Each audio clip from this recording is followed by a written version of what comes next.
Day 738 of the Ukrainian War Map, also known as the Russo-Ukrainian War. Juzzy here, and today is another update as I take a simplified and down-to-earth approach to some of the most important happenings on the ground in Ukraine. So starting off, we'll take a look at those Russian losses, as currently Russia sits on more than 416,000 military personnel losses, which represents an additional 1,160 in the past day.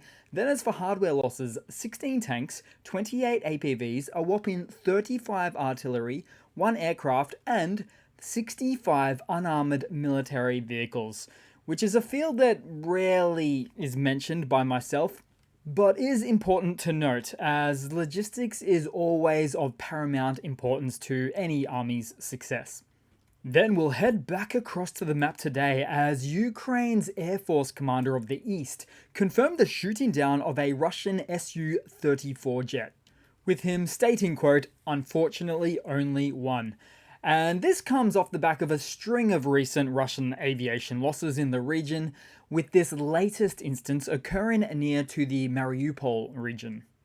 And the following footage is something I've not shown previously, but this footage likely relates to one of the previous downings of one of the jets from about 3 days ago instead.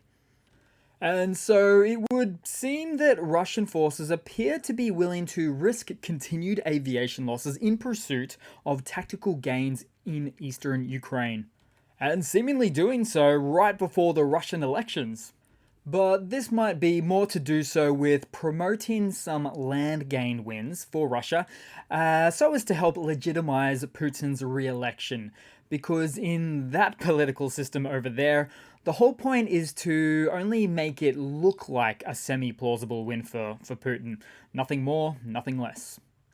But perhaps even more interestingly than this story right now is the effects it's having on Russia's military, as for the first time in 2024, this year, and well before that in fact, there were reports of no Russian aircraft registered within Ukraine's east for a notable space of about 12 hours in the past day, which could indeed be a sign that signifies Russia's semi-incapacitated ground support capabilities from aviation after the loss of a multitude of jets and planes in recent times.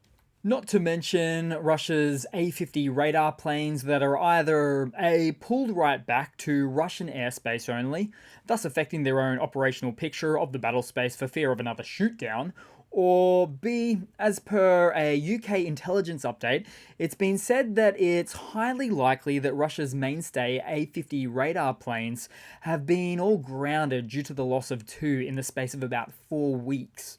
And possibly due to the situation of Russia having only as little as 0 to 3 radar planes left remaining and operational within their entire fleet, which certainly makes it difficult to support operations. So it's possible that we're looking at the beginning of the end for Russian aviation here in Ukraine. And there was even some Russian source somewhere from last week stating that Russia will move entirely to unmanned aerial drone platforms to assist in performing their frontline ground support needs, however that works. But if anything, it sounds like they're forced to do so instead. Then we'll move to Russia, as the governor of the Leningrad region, so think St. Petersburg area, claimed that 2 aerial targets were shot over the Gulf of Finland. Bearing in mind, it's a range of at least 800 to 900 kilometers north of Ukraine's most northern border to Russia. Also, not to mention, it's at least 4 or 5 Russian oblasts away as well, making it possible that Ukraine was performing some tests or otherwise reconnaissance drone activities for an upcoming target. Then we'll head across to Karabulak. So this is a town in Ingushetia, which borders Georgia to its south and Chechnya to its east, as there's oddly enough been some intense fighting going on there, as Russian security forces and armed individuals referred to as militants have been shooting at each other. Now, this battle isn't related to the conflict in Ukraine, but stems from a previous incident where the group attacked local police. So these most recent clashes took place around apartment blocks, with witnesses saying that the fight included heavy weapons like grenade launchers. And apparently this region of Russia is already known for its instability. So perhaps we're looking at the Russian republics taking the opportunity to stand up now, given Russia's now weakened military stance. And for Russia's sake, hopefully the Chechen Republic doesn't get any ideas. Then we'll head back into Ukraine with some updates from over the weekend, as yesterday, the Ukrainian Defense Forces pushed back the Russian positions near Avdiivka. Then, just south of here, as for today, Russian forces made some marginal gains east of Avdiivka. So, what we can do is zoom in here, pop open the date map, and we'll have a look, and you'll see those, as I said, marginal gains right there. With Russia ultimately looking to gain control all the way to the river, the Zerbets River, and not to be confused with the much larger Oskil River shown on a further zoom out, and a location of which might be an acceptable end goal for Russia, at least as it pertains to the north right here. Then moving a bit further south, as yesterday Russia had taken most of, or better to say half of Ivaniska, having it under its control there, so we'll zoom right in here. And so then perhaps with a more broader outlook for the Russian forces, as they look west, with some probable tactical acceptance of not going any further than the canal line, which has always seemed to be Russia's Achilles heel. Then briefly to the Avdiivka axis, where geolocated footage confirmed Russian advances inside Orlivka. Although I remain with my former prediction that Orlivka is mostly abandoned, with the AFU likely trying to stall while setting up new defenses more west. But then interestingly, also for this region, the Ukrainian forces, Air Force, in fact, performed some air-launched JDAM strikes on the recently Russian-captured coke plant near Avdiivka. And I'm sure Ukrainian knowledge of the formerly controlled area knows exactly where to strike. And given that this strike location is notably inside Russian lines at this point, it would appear that there is a renewed level of confidence for Ukrainian air sorties to operate closely within this airspace in the east, as it would suggest a more notable absence of Russian jets in the region. Food for thought. Then, far behind Avdiivka lines, almost directly to the east, a big fire was reported in the area of Torres. There we go. Which happens to be just within acceptable limits of a HIMARS strike, possibly on a fuel depot, for instance. Then, somewhere in the east, we saw the after effects of a Russian ATGM, so anti-tank guided missile, on a Bradley M2 infantry fighting vehicle. Now, one of the missiles hit the onboard ARAT dynamic protection units, which completely contained the attack. The other only caught the blocks of the machine's turret area, and with the vehicle which remained on the move, and none of the crew members were even injured. So when taking a look at the Bradley Reactive Armor brochure, their reactive components were extensively tested over 1,500 times against almost anything you can think of, with the brochure advertising the effectiveness, saying, quote, "the only solution that can defeat full-scale, shaped charge threats of modern long-range anti-tank missiles." Not bad. Then, somewhere else in the east, a Ukrainian drone dropped a pair of RPG warheads on the engine deck of a Russian T-90M variant, the latest tank, latest and greatest of Russia's, as I always like to say, and severely damaging it in the process. Then also, somewhere in Donetsk, a Ukrainian soldier from the 93rd Mechanized Brigade engaged a disabled Russian BMP from behind with an AT rocket. Then in the northeast, a Russian T-80BV reverses over an anti-tank landmine, detracked. As you can also see, the track's gone in that incident. Then also, 4 Russian infantry fighting vehicles and a tank reached a state of demilitarization, while trying to attack positions of the Ukrainian armed forces in the Novomykhailivka direction. So, as we can see, a lot of activity in this region, particularly for Russian hardware losses, and I could do this all day, as there was many more, but it'd probably get a bit boring for you after a while, if I were to list out everything.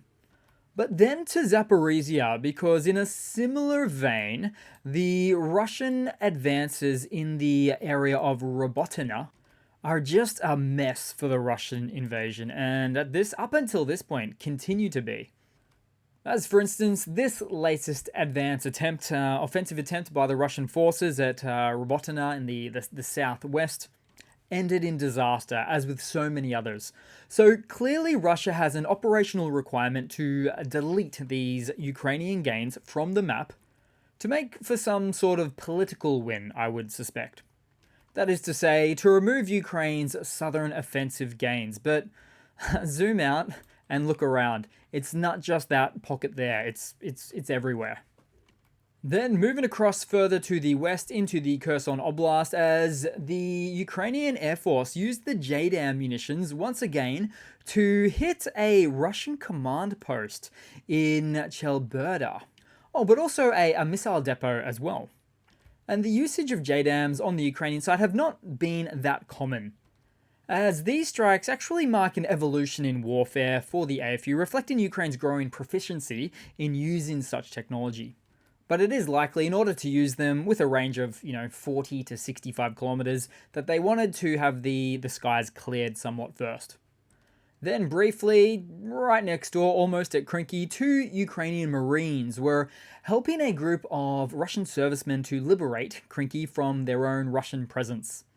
But in what I would consider classic Russian army style these days, in the intercepted Russian radio comms that occurred during this event, as always, so often we see the commanders vocalizing some offensive attitudes towards their own soldiers, possibly from a staff sergeant or a lieutenant.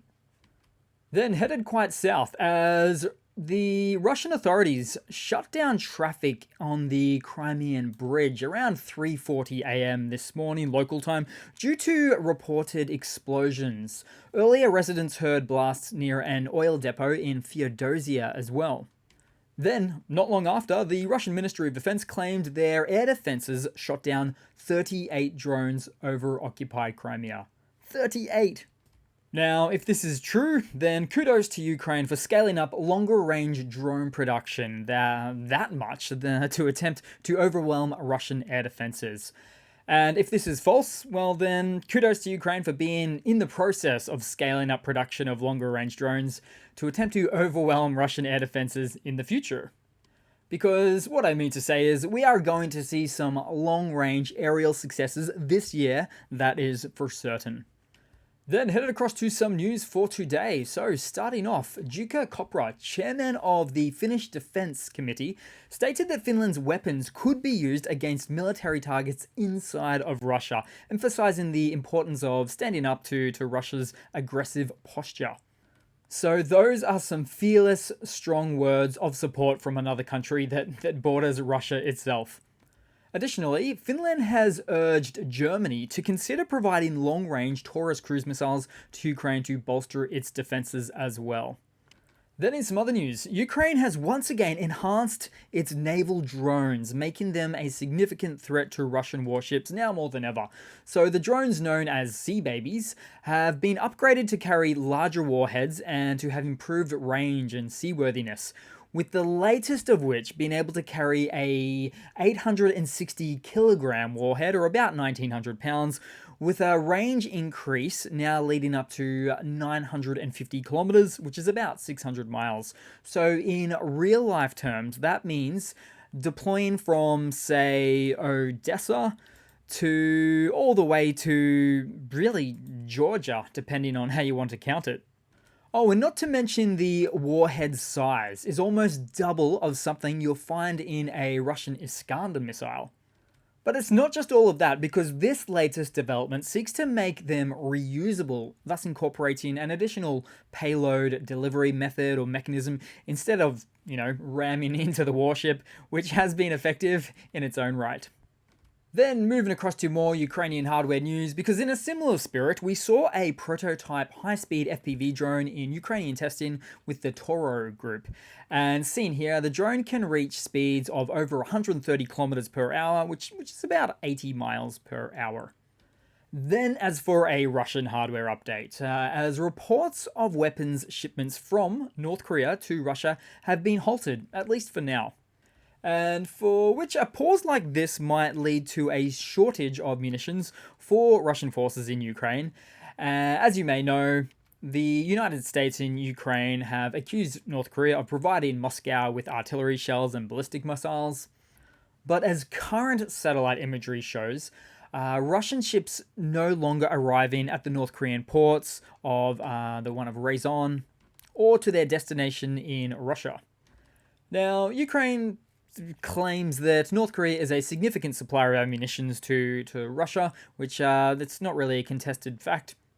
However, the quality of North Korean munitions is questionable, always something that leaves a lot to be desired, with many failing to function, leading to the Russian army's non-preferential outcome of having exploding barrels from the old and defunct North Korean Soviet stockpiles.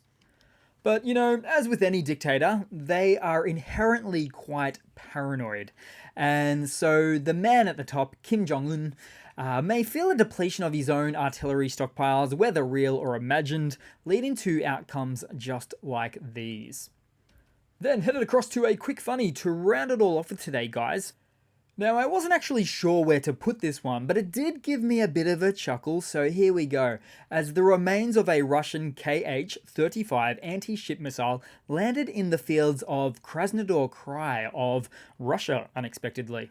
So, wrong destination country, wrong weapon type. Now, it's been known that Russia, due to its depletion of missile assets, had to get a little creative, even going so far as to use these types of anti-ship missiles for ground targets instead. But the missile type has some fundamental differences in how it operates. For instance, it doesn't use GPS or GLONASS, but instead uses inertial navigation alongside active radar homing for its guidance. Therefore, it would need some serious retrofitting to make this not fit for purpose missile to be used on land. Meanwhile, or more importantly, the world's second best military in the world shouldn't even have to devolve to these pretty pitiful levels. Haha, Russia. That's my boy. So, thanks for watching, everybody. Please continue to like and comment. I always do appreciate that, and for all the support. And I do hope to see all of you guys there in the next one. Cheers.